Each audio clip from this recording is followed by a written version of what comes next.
welcome to the Success Is Said. My name is Pat Mancuso, the creator and host of our show. Today we welcome Len Herstein. Len is the author of a book titled Be Vigilant, Strategies to Stop Complacency. In our episode today, he talks about the opposite of complacency is vigilance.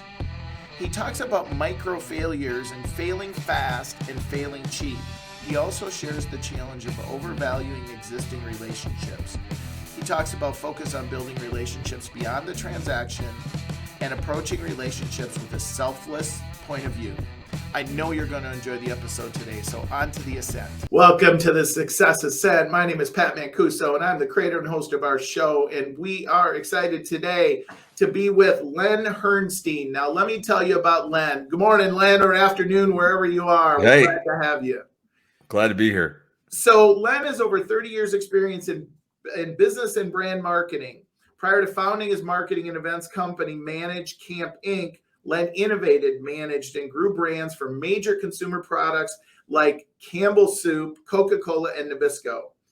Interesting little sidelight. Since 2015, Len has served as a reserve deputy sheriff with the Douglas County Sheriff's Office in Orlando, and I'm sure we could have an amazing conversation around that. However, that's not why we're here today. He's an author of Be Vigilant, Strategies to Stop Complacency, Improve Performance, and Safeguard Success. Your business and relationships depend upon it, he says, and his mission is to empower organizations and individuals to safeguard the success that they've worked so hard for. So, Len, welcome to the show. Yeah, thank you. Thank you. And Douglas County is actually in Colorado. Oh, Colorado. I wanted to make it in Florida. Yeah. You know what? Today, I would much prefer to be in Florida. It's Me too. It's snowing here. -6 here. So yeah, it's snowing here. We're getting a major snowstorm. And obviously in Colorado, you're familiar with that as well. Yeah. So Len, I always like to have some fun with my guests. And I say, that was Len on paper. Yep. Tell us something about Len that maybe somebody's never heard or some fun fact that we didn't hear about. Wow. I mean, so, you know, the fun fact that most people are surprised to hear is the fact that I'm a cop. So we've already covered that one. I love to play poker. I'm a big poker player. No way. Yeah, I do. I enjoy it. And, yeah. And back when I was younger, I backpacked by myself through Australia for several months and skydived over the Great Barrier Reef and did all sorts of cool stuff. So that was my old self. I don't jump out of planes anymore, but I do police work. So there you go. I love it. I love it. So real quick, what type of poker do you play? I played No Limit Hold'em. High five. High five. It's so cool to be back where you can actually play tournaments, right? Yeah, you know, I'm a cash player. I'm not great at tournaments. Okay. I don't have the attention span to sit there and play those levels. But I love the fact that we're back playing live. I just you know, it's nice to be sitting down at a table with people. No doubt, no doubt. So Len, let's talk about, I always like to spend the first part of our conversation talking about your entrepreneurial journey. So like what you've learned as an entrepreneur. And so let's start with like, how did you get into being an entrepreneur? Like what drove you to that?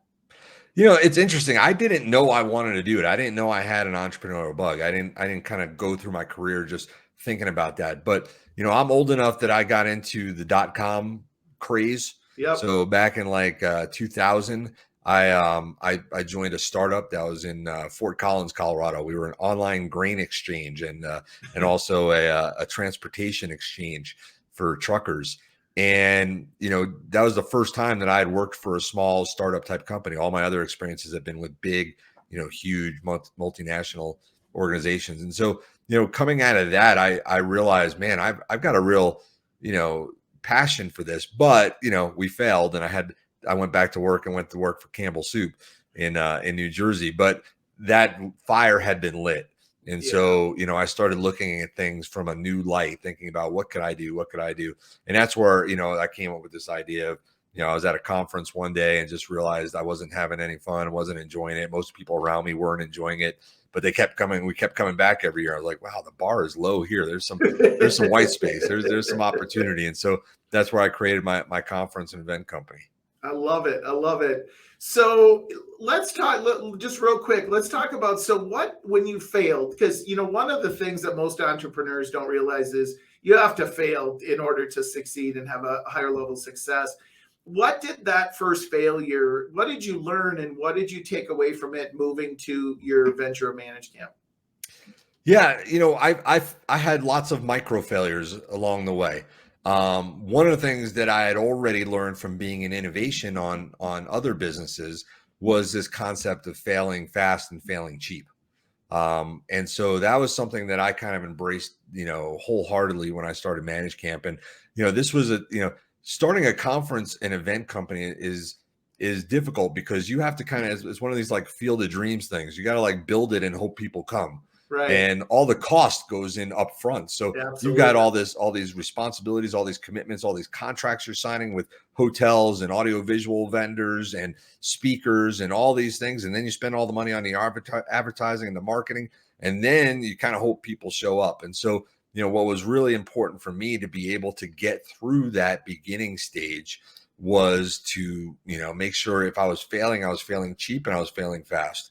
And so it was all about negotiating the right contracts, finding the right outs, getting the right pricing from people and doing a lot, making sure that I was covering my downside, really helped us kind of make it through some early stumbles. One of the things that I think a lot of entrepreneurs make the mistake of, and I certainly was one of them, was I overvalued the value of my existing relationships.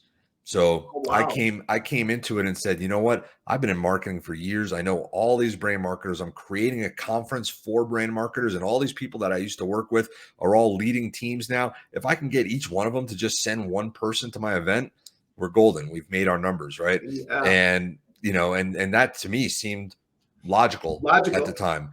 Yeah. The reality was all these people, not because they're bad people or not good friends, but they also have their own things. They have budgets that they're managing. They have, Sure. goals that they have to manage. They have different things. They have, constraints on their training budgets, whatever it was. And so that did not come to fruition.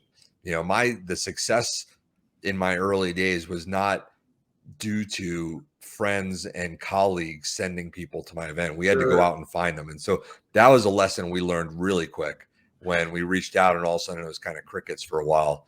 And we were thinking, we might have misjudged what we got to do here a little bit. That marketing idea didn't quite go the way we wanted to. Now, when was that? Like, when did you start ManageCamp? So that was 2003. Okay. So 2003 was our first one. In some ways things were a little bit easier back then. It was kind of the early stages of email and things like that. So you didn't have Sure. spam filters and all those things that you had to deal with. You sent an email and it got through and people opened it and read it. And, Yeah. that was a lot easier to reach people. But at the same time, we struggled at the beginning for sure. Sure. So as you started off as an entrepreneur, and obviously you had that failure, and yet now you've grown obviously successfully. What surprised you in your journey? Like, is there anything that you kind of weren't expecting? I think, what I wasn't expecting going into it, and I think also what I've heard from other entrepreneurs is something that's surprising them as well, is just how hard it is. Yeah. People think that, I'm going to work for myself and my life's going to get easier. Like those days of kind of 9 to 5 or 9 to 7 or whatever you were working, which you thought were too many hours before when you were working for someone else, Right. expands, right? You're never off. You're working Yeah. 7 days a week. You're doing, it's not, you can, it's the rare person who can turn it off, and usually not the person who's bootstrapping and trying to build a business. Absolutely. Those are not the people who turn it off. So I think that was the thing that was probably the most surprising, was that, my life certainly got harder, and it doesn't get easier year to year. You're Right. always kind of, eating what you kill, right? You got to keep going out there and you got to keep hunting and you got to keep working, and you can't rest on your laurels. So Absolutely. Well, I interviewed a gentleman by the name of Brandon T. Adams, and he said something right along that line. He said, just take what you think it's going to require an effort and 10x it, because that's what it's going to be as an entrepreneur. So yeah, pretty common. So let me ask you this question. If you were to go back and talk to a 20-year-old version of yourself and say, you're starting out as an entrepreneur, what are a couple things you would share with them to pay a lot of attention to, skills to learn, or just something to help them succeed faster, higher on the process? Yeah, I mean, I think that I would definitely hone in on the the the kind of networking and the contact development and the relationship building. I think Okay. it's really, really easy to get deep into the details because I always joke, I'm the CEO slash janitor. Like I'm everything. I got to do everything. Like the trash isn't getting emptied, especially those Yeah. early stages. Trash doesn't get emptied unless I empty it, and we don't, pay our bills unless I pay them. And so, it's easy to get sucked into the details and forget about the value of relationships and not just making it transactional and making it more, emotion based and form, true relationships with people. So, I think that was something that took me a little while to figure out, as it was all about like, how do I accomplish that, get this done, and then moving on to the Right. next thing. So, you kind of lose the value of those things along the way. I think the other thing that I would certainly go back, especially, I know we're going to talk about this a little bit later, but all the stuff I've learned about complacency and vigilance and, Yeah. how easy it is to become complacent once you start experiencing that success. Sure. And, how dangerous that can be down the road. So we're going to shift there in a second. I want to pull one other thing out of you. If you had to look at, because you brought up relationships twice, what would you say is the difference that you said you overestimated the relationships in the experience that didn't go so well. So what did you do different to build or foster those relationships that you could share? Yeah, I think the most important thing that people lose sight of is, giving before asking. And we're seeing it all the time on LinkedIn, right? Like Yeah. people reach out and like the second you click the accept button, you're getting hit with sales messages. And it's like, what? I don't know. All I said was, yeah, we can connect. That's it. Like I'm not. Yeah. I Doesn't don't that want. just turn you off? Like I just wish that somebody would figure that out. Yeah, and that's the thing. But it all relates back to the same concept, which is, if you enter every relationship thinking, what can I get out of this? Right. You're gonna find yourself with a problem. And if you think about every relationship in terms of its value to you and ranking it in terms of what people can deliver to you, if you approach those relationships with what value can I bring to you, I think the value comes back eventually. Maybe Yeah. not from the relationship that you thought it would, Right. right? And Right. so, that's really important. I think one of the most important things in terms of relationships is really having that, selfless point of view. Yeah, absolutely. Absolutely. So let's shift gears. Let's talk about, so you write this book and you're studying around, you title it Be Vigilant, Strategies to Stop Complacency. Come on, Len. Nobody is complacent. Are you kidding me? The problem is nobody thinks they're complacent. That's That's the it. problem. Right. Exactly. Yeah. Yeah. Complacency is an interesting word. So, I mean, this came from my, like we said, 7 years ago, I became a reserve sheriff's deputy. I wanted to be, get into volunteering and be part of the community. And this was what I found that I love to do. And I do it for free. And I'm a full-fledged police officer. I do everything that police officer does. I went into it thinking it was going to be something completely different than anything I'd ever done before. But what surprised me was things I was learning that I was applying back to my business life and my Right. personal life. And the first thing in the academy that we learn is this idea of complacency kills. And I started thinking, you know what? Yes, complacency kills in law enforcement, but complacency kills businesses. It kills brands. It kills organizations. It kills relationships, both personal and Sure. professional. And so I started getting kind of, interested in this idea of complacency. And what I started realizing is that complacency has become like a throwaway word in society. We've seen it a lot around recently. And every time we start to get over the hump of a challenge, we start seeing these articles, we're getting complacent or people are getting complacent. But people just throw that word out. And we see it in sporting events, they're getting complacent out there. Let's not get complacent. But nobody ever talks about what it means and how do you fight it, Yeah. right? Which is the most important part. And I think if you ask most people what complacency means to them, they probably say something around the area of laziness. But Yeah. the reality is complacency is not laziness. Complacency is an overconfidence, a self-satisfaction, even sometimes a smugness that comes from past success and results in us becoming unaware of potential threats. Okay. And the difference between complacency and laziness is that laziness is a choice, right? So we make a conscious choice when we have the ability to do something that we know needs to get done and we choose not to do it because we don't want to put in the effort. That's laziness. Okay. I could clean the kitchen right now, or I could watch the football game. I choose to watch the football game. That's me being lazy, right? Complacency is different because complacency is very rarely a conscious choice for the same thing that nobody ever thinks that they're being complacent because you don't see it. You don't see it. It's you become so overconfident that you think you have everything under control and you miss the warning signs. And that's why complacency is so dangerous, because we're most vulnerable to it when we're experiencing success. And not only are we most vulnerable to it, but we have more to lose because we're successful. And so whatever you're having success in business or in life, complacency is kind of like laying there in the background, waiting for that environment to grow. So you see this happen with companies all the time. I mean, let's take, there was this company, I think they were called Blockbuster. Yeah. Would that be an example of complacency? Like the end result, they go out of business?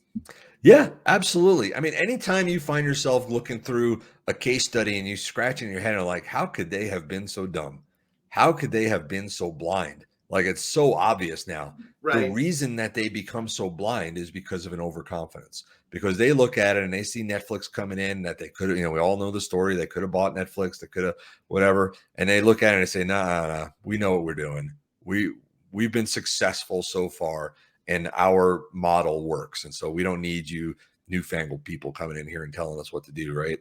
And so that's the problem. We've all seen the memes, right? Like, I survived lead paint and spankings and riding without seatbelts and and all these things. Click like if you did too. Well, the reality is that's called survivorship bias. And survivorship bias is a big thing that leads to complacency. If you didn't survive those things, you cannot click like. The only people who can click like are the ones who survive. So we assume that because we made it past some, artificial selection criteria, that we are right. And we start getting that overconfidence. So yeah, Blockbuster's a great example. I actually use, the flip side of that, because everybody talks about Blockbuster and how complacent Blockbuster was and how Netflix took over. But to me, my favorite part of that story is what happened afterwards and how vigilant and the vigilant behaviors that Netflix have employed to allow them to stay successful. Yeah. So where does that complacency start? Have you kind of identified an area where it starts? Again, it starts in that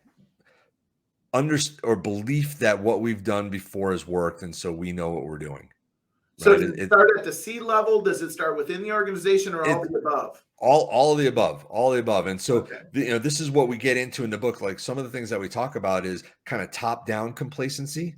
Okay. My hand over there. Top-down complacency. And some of it is bottom-up complacency. And that top-down complacency can bring about the bottom-up complacency. So there's a complacency at kind of the macro level where the C-suite is, getting complacent, but they can also be getting complacent because they're not getting a true vision into what's actually happening on the street, right? They might be looking at the wrong metrics. They might be given the wrong metrics, right? They might not be getting the people on the street or at the, at the customer level may not be engaged enough to be able to see the things that they should be seeing.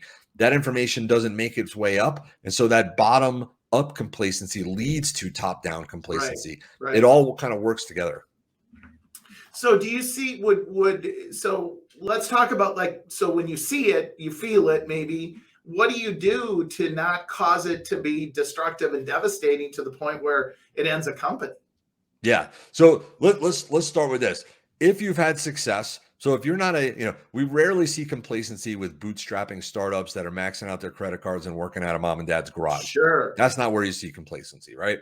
But if you're experiencing some success and you're feeling comfortable, just assume right now that there's a level of complacency somewhere in your business or in your life. It's there. So the question is, like you asked, how do we find it and how do we start fighting it? Right. And so that's where we get into, this is where people start getting a little uncomfortable with the conversation, because they start thinking, well, the opposite of complacency must be paranoia. And that sounds like crap. I don't want to be paranoid, right? So people actually think they're paranoid if they're not complacent? Like, Well, really? they start thinking, well, like this vigilance, they assume is hyper vigilance, right? They assume like, well, gosh, don't I ever get to relax? I got to have my head on a swivel all the time Sure. because anything around any corner can kill me. Yeah. But the difference is the opposite is not paranoia. The opposite of complacency is vigilance, and the difference is this: paranoia is based in fear, Right. and vigilance is based in awareness. And that's where this all comes to play: is awareness, remaining in the moment, remaining intentional, planning ahead. All these things are where we can start fighting complacency internally. And a lot of what we talk about in the book are 10 specific strategies that you can employ today. And a lot of that has to do with institutionalizing these practices within your life, within your business, so they become things that you do naturally, that are built to keep you aware. We have things that we do in law enforcement all the time. When I walk up to a car doing a traffic stop, I always touch the back of the car. Now, the lore behind that is because I'm putting my fingerprints on there in case something happens, and then they Oh, can, wow. Okay. but that's not the real reason that I do it. The real reason I do it is because that is a signal to me to get myself into vigilant Sure. mode, right? Sure. Because it's really easy for me to walk up to that car and be nonchalant because the last 1,000 traffic stops have gone fine. Yeah. And this could be the one, right? So Right. that is a reminder that puts me in that mode. It is a process that I built in so that as soon as I touch that trunk, I'm in vigilance mode. I Yeah. understand what's going on. I know that I need to do the things that I need to do to keep myself safe. Makes And so sense. building those things into our business and into our life allow us to remain vigilant without being crazy, right? So let me ask you. I'm gonna test you, so to speak. Oh Not really boy, here test we you, go. but I'd love to have one strategy that in business helps us overcome complacency, and one in our personal lives, because we can have complacency, like we talked about, in our personal lives as well. So, what would you Yeah. share? How about if I give you one that you can use both places? You know what? Over delivering. I love it. Here's a great one. Debriefing. Okay. Okay. So we do this a lot in law enforcement and military and wherever, I'm not military, but military uses this, is this idea of debriefing, missions or projects or whatever we're doing. Okay. Um, and the reality is when we talk to businesses and we ask people, do you guys debrief today? Most people will say yes. But if you dig a little bit deeper, you see that most people are using it only when things go wrong. Okay. Okay. And so, and it becomes a blame game, right? Whose Sure. fault was it? Sure. Where did we Yep. mess up? How do we make sure that doesn't happen again? And when we have successes, it's all high fives and back pats and drinks and cake and whatever it is, right? Makes sense. But the reality is in law enforcement, we debrief regardless of outcome. So whether things turned out with a successful result or a negative result, we debrief. And we do Right. it the same every time. And what this does is it allows us to catch the micro failures, right? Because the reality is we could have been successful by accident.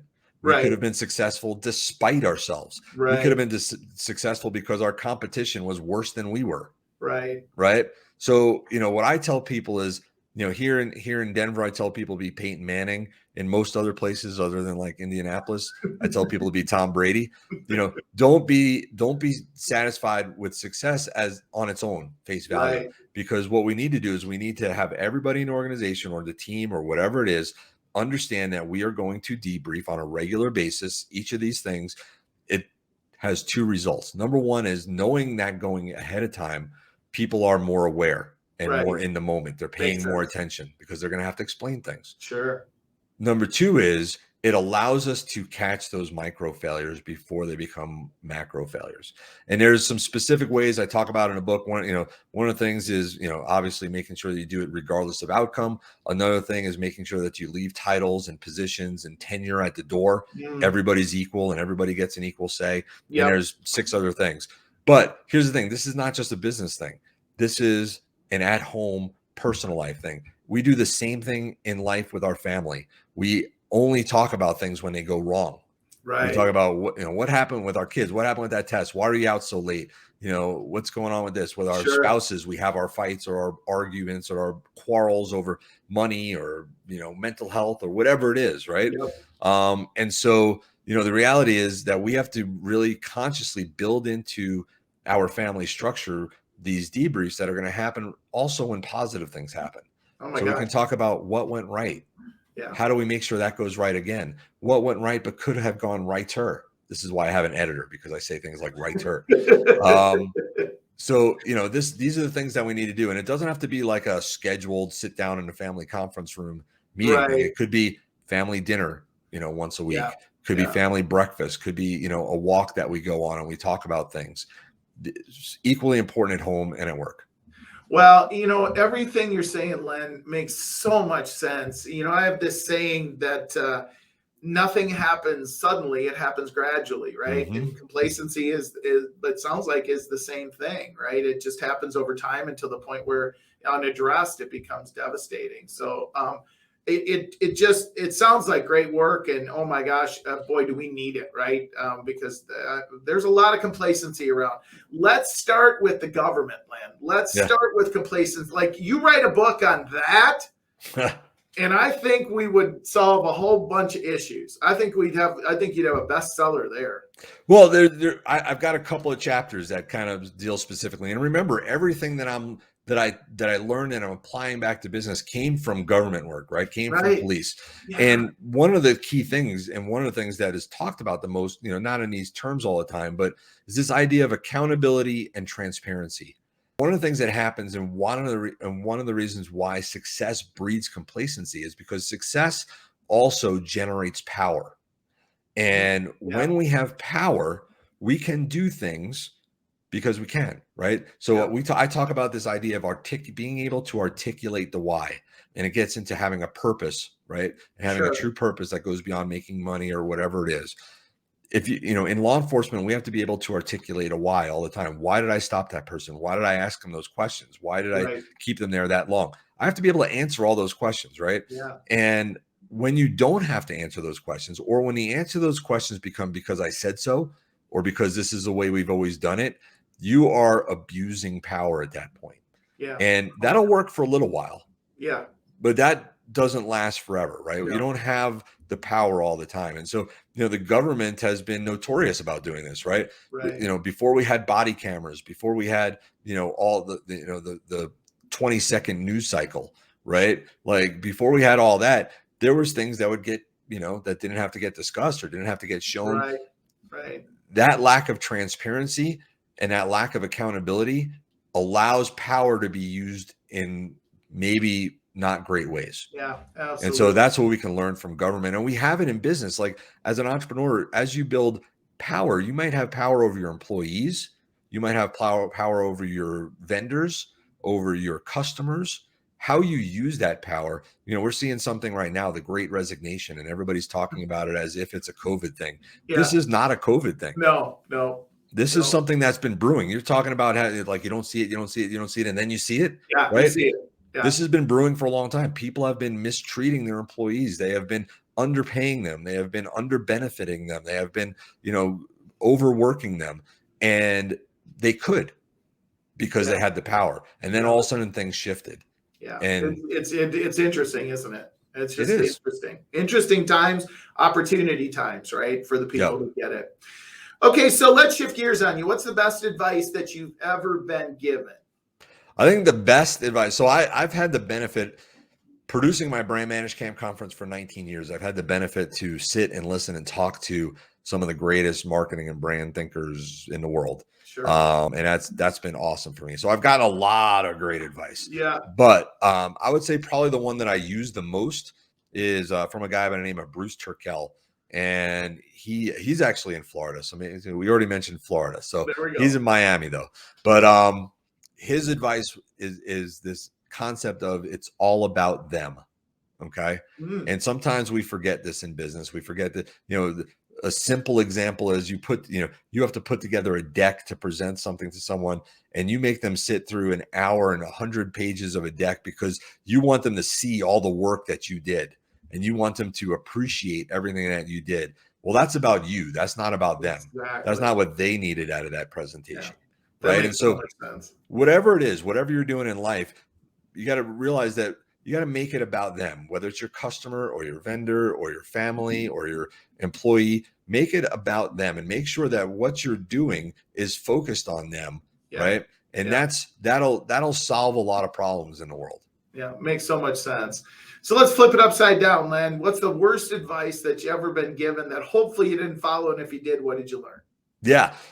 So I'm not going to mention names on this one, but when I decided, when I started my ManageCamp event company, I was doing it kind of on the side while I was working for Campbell Soup Company for 3 years. Okay. So for 3 years, I was doing it nights and weekends and just trying to see if I could, get things going. Sure. And it finally got to a point where, most entrepreneurs come up with it, where you get to a point where you got to choose. Yeah. What am I going to do? I either got to put it all here or I got to put it all there. I can't cut it anymore. Yeah. And I decided I was going to make the switch. And so, I was always above board with Campbell's and told them what I was doing. And, there was never, they always knew I had this other thing on the side going on. Sure.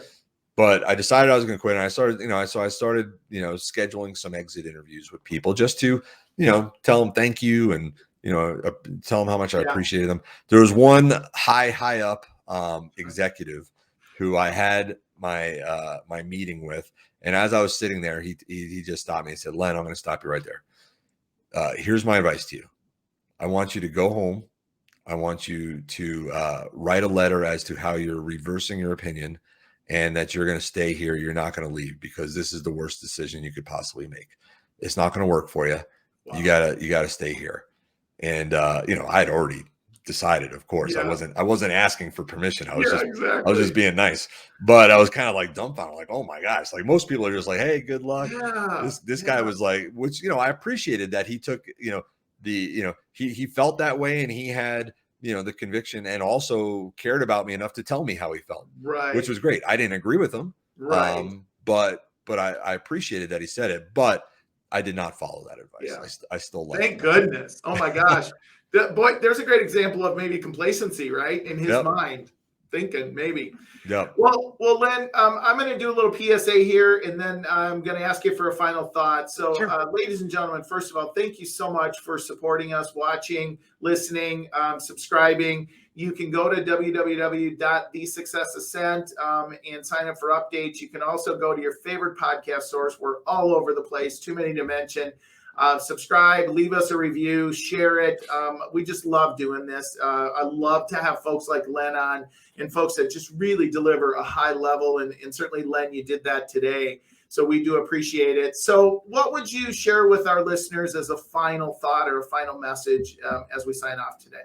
Yeah, the big takeaway here, guys, is success is not the end goal. Keeping it is. And the biggest threat to that success is complacency. Yeah. So be vigilant. I love it.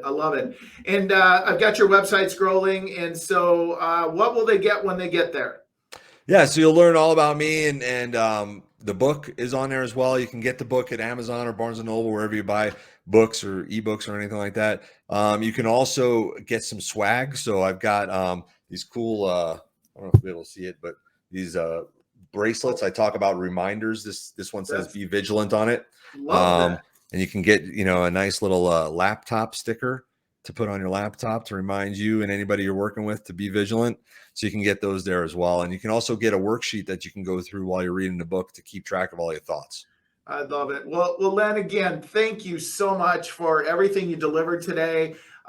When we go back and we listen and we pull all the things out, we're going to have some amazing content to share with people. So thank you so much for being here today. Thanks, Pat. I really enjoyed it. Thanks. Thank you so much. And as I end every show, everybody, be happy, be healthy, and be safe until the next time. Take care. Thank you for joining us on The Ascent today. You can find us at any of your favorite podcast sources. You can also subscribe to get updates and additional pieces of value that we send out at www.thesuccessascent.com. Thanks so much for your support. Please leave us a review. Have an amazing day. Take care.